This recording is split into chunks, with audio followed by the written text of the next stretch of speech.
Yo, what's going on, y'all? It's Chapapa from Chapapa TV coming to you today with the tutorial on what you need to know before you decide to move to Brazil.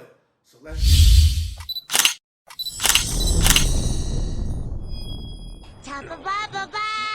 You guys know this is an expat channel. For those of you who don't know what an expat is, an expat is basically somebody who was born and raised in the United States but took their passport and moved elsewhere.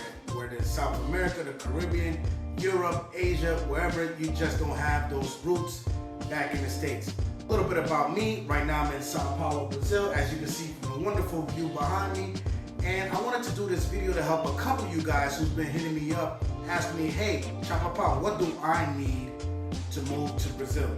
First thing on the list that I want to go over is that you need to at least come spend a month, right? Look at the map, go on YouTube, do some research, come spend a month down here in Brazil to see what two cities you like the most, right? Figure out how much is rent, grocery shopping, how's the internet, the nightlife if you're into that type of thing, and the airport code. What I mean by the airport code is, for example, Sao Paulo has two airports. One that flies internationally and one that flies domestically. Sao Paulo may be cheaper to fly in than Rio for you, or vice versa. You gotta figure out which one works best for you. Spent about a month in Rio. While it was okay, it wasn't for me. And now I'm here in Sao Paulo, which I absolutely love. And I never visited before. That's the crazy part. I just kind of like took a gamble and I moved here, and it turns out that it was actually my speed and the gamble paid off. Next on my list is residency. You're allowed 6 months max on the tourist visa till you have to leave and wait another 6 months to return. So 180 days out of the year you're allowed in Brazil. If you plan on staying longer than that, then you can apply for certain visas. What are those visas? Well, shout out to all my veterans watching this channel. Veterans qualify for the visa by retirement. So all you have to do is just show your VA letter and you're basically good to go for 2 years, and after 2 years you can apply for permanent residency. Next one, they have a digital nomad visa. So there's a digital nomad visa here where if you can prove with your employment that you're allowed to work through the internet wherever you want, you can apply for that visa. Find a trustworthy firm, which I can help with, and they can get you squared away. Next up on my list for Brazil, do you have the patience? What I mean by that, do you have the patience to learn a complete new language? Portuguese is the national language, and it can take a while to pick up.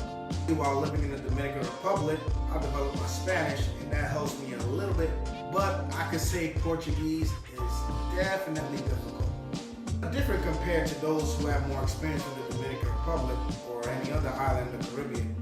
You need something called a CPF number, which will allow you to do certain transactions here still. Kind of like a credit system, you know, checking your buying history, though it functions a little differently for foreigners. You will need it if you want internet in your house, a phone plan, online shopping from Brazilian websites. You know, you could go to the supermarket and they'll ask you for your CPF number.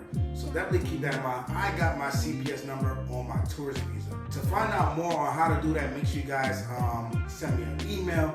I do offer consultations for Brazil, and I also offer consultations for the Dominican Republic. Go check out the Dominican Republic playlist I got on the channel. Link's gonna be down in the description. And you could decide whether DR or Brazil is for you to move abroad, retiring, live remotely. Last point I want to address is that if you move to Brazil or any other city, any other expat country, don't bring the States with you. Chapapa, what do you mean don't bring the States with me? I'm from the States, I'm from New York, blah, blah, blah, Jersey, Florida. Don't bring the States with you. Not in Kansas anymore, Dorothy.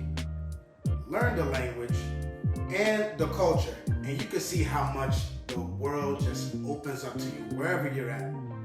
You may be upgrading your lifestyle and making sacrifices in some areas by moving to, you know, Thailand or the Dominican Republic or Brazil or Colombia. Making some sacrifices in some areas, but to me, it's worth it.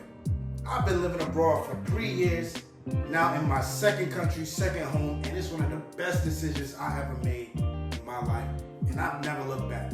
So what are you waiting for? You're working remote, or maybe you travel, or you love traveling, or you're getting into traveling. Get your passport. Let's link up. Shoot me an email for any consultations. If anybody wants to come to Brazil, do the half and half, you can be a half pack. The half pack Chapapa. A half pack is basically somebody who can spend 6 months in another country, 6 months in the States. Until you figure out if it's your speed, then you want to do it full time. That's it for today, y'all. I ask that you guys like this video. If it helped you out, give it a thumbs up, turn on that bell, subscribe to the channel, and stay tuned for more episodes coming out of Brazil from Chapapa TV. To the next episode.